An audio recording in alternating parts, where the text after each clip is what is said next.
नमस्कार, सुप्रभात। मैं सत्येंद्र कुमार मौर्य लक्ष्मी प्रसाद मेमोरियल पब्लिक स्कूल कोला बाजार गोरखपुर से आज हम सभी लोग महादेवी वर्मा जी द्वारा लिखित भक्ति नामक पाठ का बचे हुए खंडों का अध्ययन करेंगे। जैसा हम सभी लोग जानते हैं कि भक्ति के पति के मर जाने के बाद उसके जेठ और जेठाते यह चाहते थे कि भक्ति दूसरा कोई विवाह कर ले, जिससे उसके हिस्से में जो खेत खलियान है, जो बाग बगीचे हैं, वह मिल जाए। तमाम तरह के लोग उपाय करते हैं, लेकिन भक्ति इनकार कर देती है और एक सन्यासिनी का भेष धारण कर लेती हैं। गले में कंठी माला पहनना, गुरु से गुरु मंत्र लेना, और इस तरह से भक्ति ने साफ इनकार कर दिया कि जो पैतृक जो संपत्ति है, पूर्वजों के द्वारा जो संपत्ति अर्जित की गई है, उसमें से मैं सुई के नोक के बराबर भी जमीन छोड़ने वाली नहीं। जब जेठ जिठैतों को यह पता चलता है कि भक्ति ने दोबारा शादी करने वाली नहीं है, तो उनके जो क्रियाकलाप, जो प्रयास हैं, वह सब विफल नजर आते हैं। तभी भक्ति के पति के द्वारा जो पहली लड़की का शादी किया गया था, यानी सबसे बड़े दामाद की भी मृत्यु हो जाती है और उनकी बड़ी लड़की विधवा हो जाती है। फिर उनके जेठ और जेठैतों को एक आशा की किरण दिखाई देने लगी कि हम भक्ति के लिए बड़ी लड़की का विवाह अपने किसी रिश्तेदार के से करवा दें, तो ऐसे स्थिति में भक्ति अपने हिस्से की ज़मीन उसे दे देगी। और लोग सोचने लगे कब ऐसा रिश्तेदार ढूंढो जो हमारे इशारे पर काम करे। तो फिर उनके जेठ और जेठैत अपने साले के लड़के को भक्ति के लड़कियों से तीतर लड़ाने के लिए बुलाते हैं।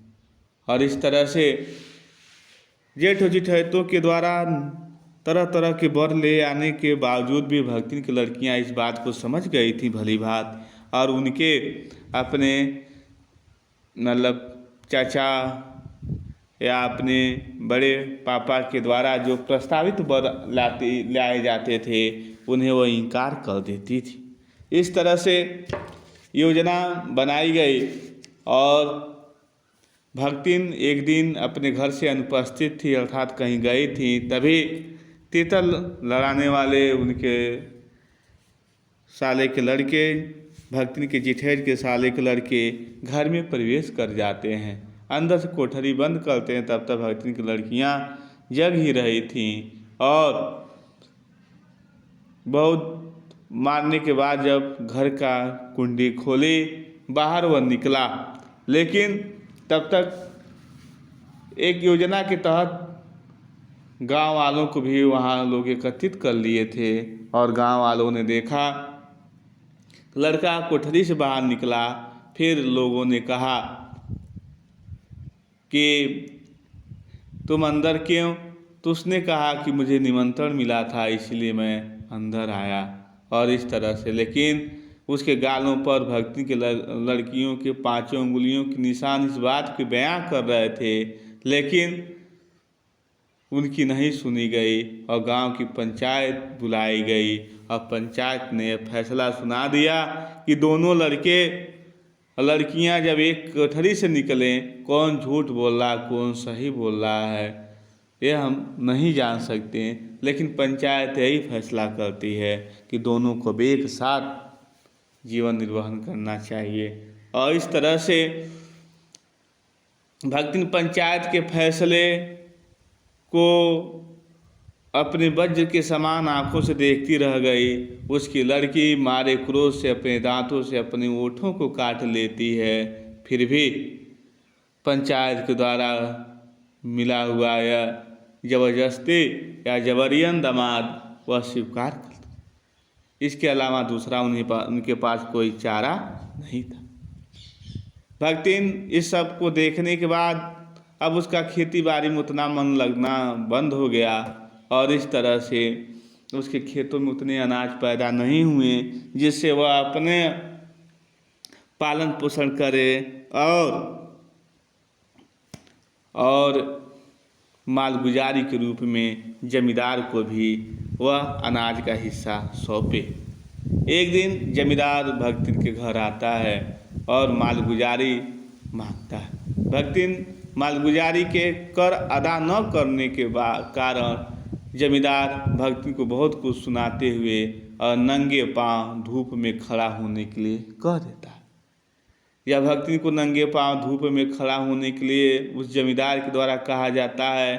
भक्तिन को उस दिन का जो अपमान होता है उसके हृदय को छू जाता है और उसी दिन भक्ति ने निश्चय कर लेती है कि अब मुझे गाँव में नहीं रहूँगी, शहर जाऊँगी और पैसा कमाकर जमींदार का एक एक रुपया मैं इसे वापस कर दूँ। इस तरह से भक्ति शहर में जब आती है तो महादेवी वर्मा जी से उनकी मुलाकात होती है और महादेवी वर्मा जी जब यह कहते हैं कि मुझे एक रसोइये की आवश्यकता है, खाना बनाने की आवश्यकता है, और इस तरह से भक्ति उनके इस प्रस्ताव को स्वीकार कर लेती हैं और महादेवी वर्मा उनसे उनका नाम पूछती हैं तो भक्तिन अपना नाम लोगों को नहीं बताना चाहती, क्योंकि भक्तिन का वास्तविक नाम जो माता पिता के द्वारा दिया गया था वह था लक्ष्मी। लक्ष्मी शब्द का जो अर्थ होता है धन, वैभव, संपदा, खुशहाली से होता है, लेकिन भक्तिन के जीवन में इन सब का विरोधाभास था। भक्तिन अत्यंत लाचार, दीन, गरीब, बेवश औरत थी, नाम था लक्ष्मी, इसीलिए लोगों को अपना वास्तविक नाम लोगों को बताना वह नहीं चाहती। महादेवी वर्मा जी ने भक्तिन के वेशभूषा, कंठी माला को देखने के बाद उसका नामकरण कर दिया और वहीं से भक्तिन, लक्ष्मी का नाम भक्तिन हो गया। और इस तरह से काम करना शुरू करती हैं। एक दिन खाना बनाते समय भक्तिन, चूँकि भक्तिन की जब लड़कियां हो गई बड़ी बड़ी तो सब खाना बनाने की जिम्मेदारी उनके कंधों पर आ गई, जिससे भक्तिन का जो अभ्यास है वह छूट जाता है। अभ्यास के छूट जाने के बाद भक्तिन जब रोटियां बनाती हैं तो तवे पर हाथ उनके सरकते नहीं हैं, जिससे रोटियां काफ़ी खरी खरी अर्थात काली काली जली जली हो जाती हैं। इस तरह से भक्तिन एक दिन की घटना यह घटती है कि भक्तिन चूँकि उतनी पढ़ी लिखी तो है नहीं, महादेवी वर्मा की अलग अलग जो किताबें हैं अलग अलग संग्रह में, अलग अलग अलमारी में रखने के लिए भक्ति सभी किताबों को एक ही जगह उठा के रख देती हैं, जिससे उन्हें काफ़ी मशक्क़त या कठिनाइयों का सामना करना पड़ता है। फिर होता क्या है, आइए पेज नंबर 77 देखें हम। पढ़ाने वाले और पढ़ने वाले दोनों पर एक तर्क का ऐसा प्रभाव पड़ा कि भक्तिन इस इंस्पेक्टर के समान क्लास में घूम घूम कर किसी के आ ई की बनावट, किसी के हाथ की मंथरा, किसी की बुद्धि की मंदता पर टीका टिप्पणी करने का अधिकार पा गए। और इस तरह से भक्तिन अब धीरे धीरे टीका टिप्पणी करना भी शुरू कर दे। उसे तो अंगूठा निशानी देकर वेतन लेना नहीं होता, इसी से बिना पढ़े वह पढ़ने वालों की गुरु बन बैठी। वह अपने तर्क की नहीं, तर्कहीनता के लिए भी प्रमाण खोज लेने में पटु है और अपने आप को महत्व देने के लिए वह अपनी मालकिन को असाधारण देना चाहती है, पर इसके लिए प्रमाण की खोज ढूंढ आवश्यक होती है। इस तरह से भक्तिन महादेवी वर्मा के साथ में रहते रहते और इस तरह से महादेवी वर्मा जी के आदतों का उसके ऊपर प्रभाव पड़ता है कि वो अभी अब धीरे धीरे अच्छी बोलचाल की भाषा में अच्छी भाषाओं का प्रयोग करना शुरू कर देती। जब एक बार मैं उत्तर पुस्तकों और चित्रों को लेकर व्यस्त थी, तब भक्ति सबसे कहती घूमी कि बिचरेऊ तो रात दिन काम माँ झुकी रहती हैं, उतर तुम पचे घूमती फिरती हो। एक दिन महादेवी वर्मा लिखती हैं कि एक दिन मेरे पास इतना काम हो गया था कि मैं रात भर व्यस्त थी और भक्तिन मेरे व्यस्तता को देखने बाद सुबह गांव में निकली और कहे कि मेरी मालकिन रात भर व्यस्त थी और तुम सब इधर उधर घूमती रहती हो। किससे कर रही? आस पड़ोस की औरतों से। चलो तनी हाथ बटा ले, चलो थोड़ा सा हाथ बटा लो, हमारे मालकिन का भी काम थोड़ा कम हो जाएगा। सब जानते थे कि ऐसे कामों में हाथ नहीं बटाया जा सकता। सब जानते थी औरतें कि पढ़ने लिखने में कैसे हम हाथ बटा सकते हैं। अतः उन्होंने अपनी असमर्थता प्रकट कर भक्ति से पिंड छुड़ाया। कहती हैं तुम्हारे मालकिन का मैं किसी प्रकार का मदद नहीं कर सकती, और पिंड छुड़ाया। बस इसी प्रमाण के आधार पर उसकी सब अतिशक्तियाँ अमरबेल सी फैलने लगी। और इस तरह से वह इतना बढ़ा चढ़ा के बात कहने लगी। क्या कह रही कि मेरी मालकिन जैसा काम कोई जानता ही नहीं। भक्ति ने पूरे टोले मोहल्ले में कह रहे कि मेरी मालकिन जो काम जान रही है, अर्थात जो महादेवी वर्मा जी जो काम जानती हैं वह टोले में कोई नहीं जानता। तो लोगों को जिज्ञासा होता है आखिर काम क्या जानती हैं। तो इसी से तो बुलाने पर भी कोई हाथ बटाने की हिम्मत नहीं। तो काम था पढ़ने लिखने। ऊंची ऊंची किताबें जब देखती हैं और रात भर लिखते हुए देखती हैं तो भक्तिन को लगता है कि चलो टोले मोहल्ले में से लोगों को बुला लाया जाए, जिससे वह अभी लोग जल्दी जल्दी इनके काम में मदद कर देंगे। नहीं, कोई आता नहीं है, पर वह स्वयं कोई सहायता नहीं दे सकती। लेकिन भक्ति तो खुद कोई सहायता नहीं कर सकती महादेवी वर्मा जी का। इसे मानना अपनी हीनता स्वीकार करना है। इसी से वह द्वार पर बैठकर बार बार कुछ काम बताने का आग्रह करती है। कभी उत्तर पुस्तकों को बांधकर, कभी अधूरे चित्र को कोने में रखकर, कभी रंग की प्याली धोकर, और कभी चटाई को आंचल में झाड़कर वह जैसी सहायता पहुंचाती है। उससे भक्तिन का अन्य व्यक्तियों से अधिक बुद्धिमान होना प्रमाणित हो जाता है। और इससे भक्तिन का अन्य व्यक्तियों से बुद्धिमान होना प्रमाणित हो जाता है। इस तरह से हम कह सकते हैं कि जो भक्तिन है वह महादेवी वर्मा के क्रियाकलाप को देखने के बाद बहुत उत्साहित होती हैं और पूरे टोले मोहल्लों में घूम घूम के कहती हैं कि हमारी मालकिन जो काम जानती हैं शायद ही इस टोले मोहल्ले में कोई नहीं जानता। दिन भर के कार्य भार से छुट्टी पाकर जब मैं कोई लेख समाप्त करने या भाव की छंदबद्ध करने बैठती हूँ तब छात्रावास की रोशनी बुझ चुकती है, और जब मैं कुछ करने बैठती हूँ तब तक छात्रावास की रोशनी बुझ चुकती है और मेरी हिरनी सोना तख्त के पैथाने फर्श पर बैठकर पाहुर करना बंद कर देती है। कुत्ता बंसल छोटी मछिया पर पंजों से मुख रखकर आंखें मूंद लेता है। बुल्ली गोधूली मेरे तकिए पर सिकुड़ कर सो रहती है। पर मुझे रात की निस्तब्धता में अकेली न छोड़ने के विचार से कोने के दरी के आसन पर बैठकर बिजली की चकाचौंध से आंखें मिचमिचाती हुई भक्तिन प्रशांत भाव से जागरण करती है। सब सो जाते हैं रात को जब मैं लिखने पढ़ने बैठती हूँ, लेकिन जो भक्तिन है वह हमारे बगल में चटाई बिछाकर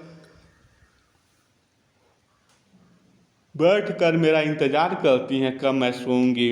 इस तरह से उनकी आंखों में वो चमक मुझे दिखाई देती है। फिर यदि मैं सिराने रखे रैक की ओर देखती हूँ तो उठकर आवश्यक पुस्तक का रंग पूछती है।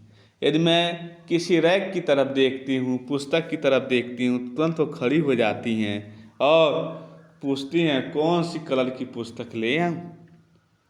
यदि मैं कलम रख देती हूँ तो स्याही उठा लाती हैं। यदि मैं कागज़ का एक और सिर सरका देती हूँ तो दूसरी फाइल टटोलती है। बहुत रात सोने पर मैं जल्दी ही उठती हूँ और भक्तिन को तो मुझसे भी पहले जागना पड़ता है। मैं बहुत रात देर तक काम करने बाद भी उठती हूँ तो जल्दी उठने का प्रयास करती हूँ, लेकिन भक्तिन मुझसे पहले उठती है। सोना उछल कूद के लिए बाहर जाने को आकुल रहती है। बसंत नित्य कर्म के लिए दरवाज़ा खुलवाना चाहता है।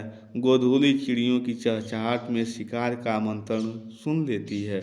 मेरे भ्रमण की भी एकांत साथिन भक्ति नहीं रही।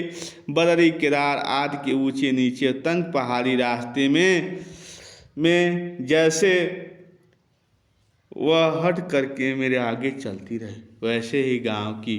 और इस तरह से मैं भक्ति जो सुबह भले ही मेरे साथ सोती है, लेकिन सुबह मुझसे पहले ही वो जागने का प्रयास करती है। उसका यही प्रयास तो सबसे ज़्यादा होता है। वह किस तरह से मेरे साथ धूल भरी पगडंडी मेरे पीछे रहना नहीं भूलती। किसी समय कभी भी जाने के लिए प्रस्तुत रहते ही भक्ति की छाया के समान पाती हूँ। इस तरह से महादेवी वर्मा कहती हैं कि मैं अब भक्ति मेरी छाया के समान हो गई हैं। मैं जहाँ भी जाती हूँ मेरे साथ चलती रहती हैं। युद्ध को देश की सीमा में बढ़ते देख जब लोग आतंकित हो उठे, जब युद्ध सीमाओं में बढ़ रहे थे तो लोग आतंकित मतलब डर गए। और इस तरह से तब भक्तिन के बेटी दामाद उसके नाती को लेकर बुलाने आ तब उसके बेटी दामाद और उसके नाती को लेकर बुलाने आप पहुँचे, पर बहुत समझाने बुझाने पर भी उसके साथ नहीं जा सकी। लेकिन भक्ति को बहुत समझाएं बुझाएं लोग, लेकिन उनके साथ वो गई नहीं। क्यों नहीं गई? तो आखिर प्रश्न उठता क्यों नहीं गई? तो इस तरह से लेकिन उनके साथ नहीं जा सबको वह देख आती है, रुपया भेज देती है, पर उसके साथ रहने के लिए मेरा साथ छोड़ना आवश्यक है, जो संभव भक्ति को जीवन के अंत तक स्वीकार न होगा। लेकिन लोगों के साथ रहना मेरा साथ छोड़ना पड़ेगा, जो संभव नहीं है भक्ति को कभी भी स्वीकार नहीं। गत वर्ष युद्ध के भूत में वीरता के स्थान पर पलायन वीरती जगा दी थी। तब भक्ति पहली बार सेवक की विनीत मुद्रा के साथ मुझसे गांव चलने का अनुरोध करने आई। और जब युद्ध की विभीषिका थोड़ी समाप्त हो गई तो भक्ति मुझसे आग्रह करने लगी गांव चलने के लिए। तब गांव चलने के लिए एक अनुरोध करने आई। वह लकड़ी रखने के मचान पर अपनी नई धोती बिछाकर मेरे कपड़े रख देगी। दीवार में किले गाड़कर और उन पर तख्ते रखकर मेरी किताबें सजा देगी। ध्यान के पुआल का गोदरा बनवाकर और उस पर अपना कंबल बिछाकर वह मेरे सोने का प्रबंध करेगी। मेरे रंग स्याही आदि को नई हंडियों में संजो कर रख देगी और कागज पत्रों को छीके में यथाविधि एकत्र कर देगी। इस तरह से भक्ति ने अपना पूरा विचार प्रस्तुत करती हैं, व्यवस्था बताती हैं। और इस तरह से भक्ति उन्हें मेरे पास वहाँ जाकर रहने के लिए रुपया नहीं है, पर मैंने भक्ति के प्रस्ताव को अवकाश न देने के लिए कहा था। और इस तरह से उसके परिणाम ने मुझे विस्मित कर दिया और भक्ति ने परम रहस्य उद्घाटन करने की मुद्रा बनाकर और पोपला मुँह मेरे कान के पास लाकर हेलो बताया कि उसके पास 5 बीसी और 5 रुपया कड़ा रखा है, उसी से वह सब प्रबंध कर लेगी। फिर लड़ाई तो कुछ अमरावती खाकर आई नहीं है। जब सब ठीक हो जाएगा तो यहीं लौट जाए। भक्ति की कंजूसी के प्राण पूंजीभूत होते होते पर्वताकार बन चुके थे, परंतु उस उदारता के डायनामाइट के क्षण भर में उन्हें उड़ा दिया। इतने थोड़े रुपए का कोई महत्व नहीं, परंतु रुपये के प्रति भक्ति का अनुराग इतना प्रख्यात हो चुका है कि मेरे लिए उसका परित्याग मेरे महत्व की सीमा तक पहुंचा देता है। भक्ति और मेरे बीच में सेवक स्वामी का संबंध है, यह कहना कठिन है, क्योंकि ऐसा कोई स्वामी नहीं हो सकता जो इच्छा होने पर भी सेवक को अपनी सेवा से हटा सके। इस तरह से और कोई सेवक भी नहीं सुना गया जो स्वामी के चले जाने का आदेश पाकर अवज्ञा से हंस दे।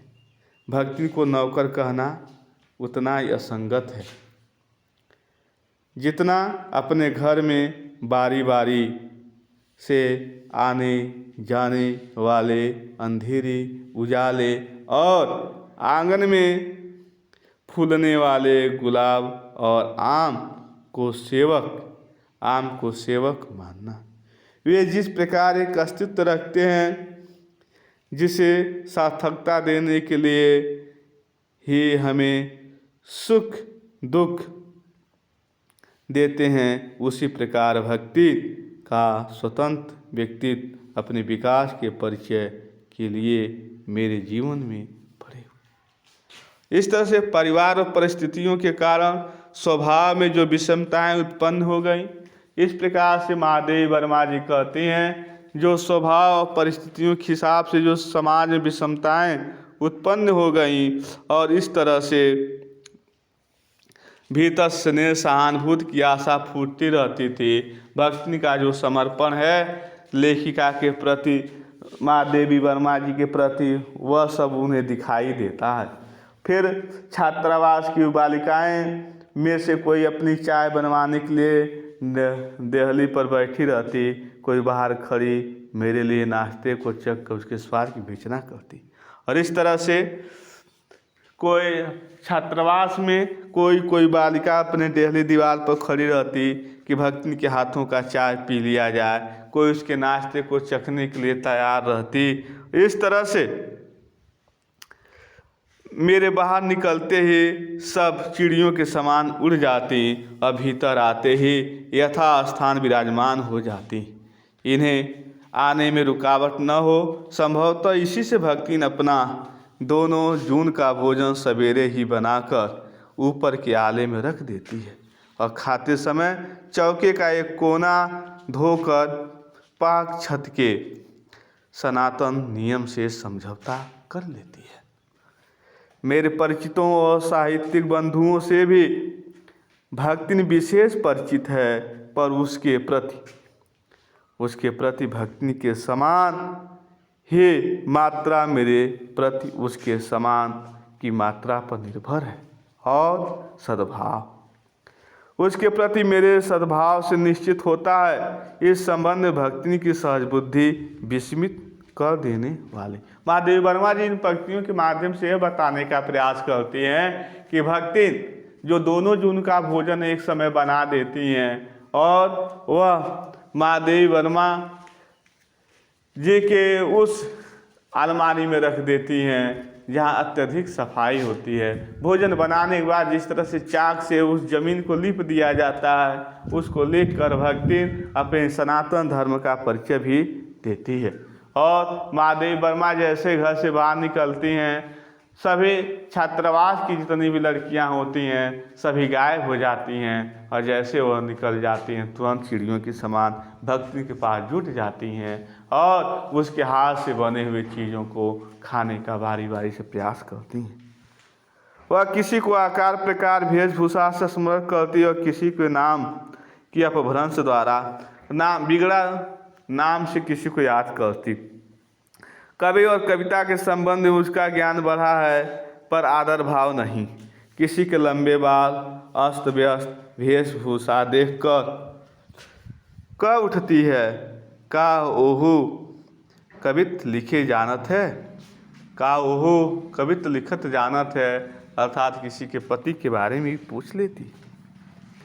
फिर गाओ बजाओ फिरियो, पर सबका दुख उसे प्रभावित कर देता है। अब विद्यार्थी वर्ग में कोई जब कारागार का अतीत हो जाता है तो उस समाचार को व्यथित भक्ति बिठा बिठा भरे लड़े जेहल कलयुग रहा तौन रहा सब परलय हो जाई, उन पर माई का बड़े लाट का लड़े का हुई।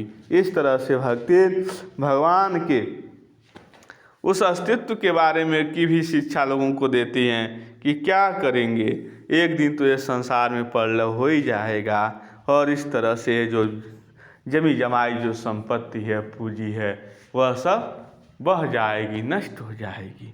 इस तरह से भक्ति अपने इस सांसारिक परिवेश में अपने सांसारिक दृष्टिकोण को इस संपत्ति के बारे में व्यक्त करने का प्रयास करती हैं। संसार के लोग झूठे में संपत्ति के पीछे भागे भागे रहते हैं और यह संसार की जो प्रवृत्ति है, संपत्ति है, वह किसी के साथ जाने वाली नहीं, सब यहीं छूट जाएगी। फिर भी व्यक्ति संपत्ति के पीछे हमेशा अनवरत भागता रहता है, चलता रहता है। इस तरह से महादेवी वर्मा जी अंतिम में पंक्तियों में कहती हैं कि उनकी कल्पना से इतनी प्रसन्न नहीं होती जितनी उनके साथ ना सकने की, और इस तरह से अपमानी भला ऐसा अंधेर हो सकता है जहाँ मालिक और नौकर मालिक को ले जाकर बंद कर देने से इतना अन्याय नहीं, पर नौकर को अकेले मुक्त छोड़ देने से पहाड़ के बराबर अन्याय है। ऐसा अन्याय पर भक्तिन को बड़े लाड का लड़ना पड़ेगा। किसी की माई यदि बड़े लाड तक नहीं लड़ी तो नहीं लड़ी, पर भक्तिन को तो बिना लड़े काम ही नहीं चल सकता। लेकिन भक्ति मालिक या नौकर, अच्छा बुरा हर बात में वह आक्षेप करती हैं, अर्थात तो यह नहीं समझती कि यह मालकिन है, हमें नहीं बोलना चाहिए। वह सोचती हैं अच्छे काम के लिए मैं किसी को बोल सकती हूँ। ऐसे विषम प्रतिद्वंदियों की स्थिति कल्पना में भी दुर्लभ है। मैं प्राय सोचती हूँ जब ऐसा बुलाया आ जाएगा जिसमें न धोती साफ करने का अवकाश होगा, न सामान बांधने का, न भक्तिन को रुकने का अधिकार होगा, न मुझे रोकने का, तब चिर विदा के अंतिम क्षणों में यह देहातीन वृद्धा का क्या करेगी और मैं क्या करूँगी। भक्ति कहानी अधूरी है, पर उसे खोकर मैं इसे पूरी नहीं करना चाहती। कहती है महादेवी वर्मा, भक्ति की कहानी अधूरी, अर्थात संसार में ऐसे बहुत से महिलाएं हैं जो भक्ति के समान जीवन जीने का प्रयास करती हैं। यदि ऐसी महिलाएं आपके जीवन में भी मिलें तो हर संभव उनका मदद करने के लिए हमें प्रयास करना चाहिए, न कि उनका उपहास उड़ाना चाहिए। भक्ति अपने कहानी के माध्यम से, महादेवी वर्मा जी बताती हैं कि भक्ति जी अपने कहानी के माध्यम से समाज में के उन लोगों को एक प्रेरणा देने का प्रयास करती हैं जो समाज में बहुत शोषित हैं, अर्थात समाज में पारिवारिक जो कठिनाइयों से जूझ रहे हैं। ऐसे लोग जो अपने साहस, धैर्य और धीरज को त्याग करके आत्महत्या जैसे प्रवृत्तियों को अपनाने का प्रयास करते हैं, ऐसे लोगों को भक्ति अपनी जीवन शैली के माध्यम से, महादेवी वर्मा जी अपनी रचना के माध्यम से लोगों को प्रेरणा देने का प्रयास करती हैं कि उन्हें जब तक आप जीवन में साहस, धैर्य और धीरज को बना के नहीं रखेंगे तब तक आप किसी प्रकार से आप छोटी से छोटी समस्याओं से भी अपने आप को पार नहीं कर पाएंगे, अर्थात बाहर नहीं निकाल पाएंगे। इस तरह से आज ये भक्ति नाम का ये पाठ का समाप्त होता है और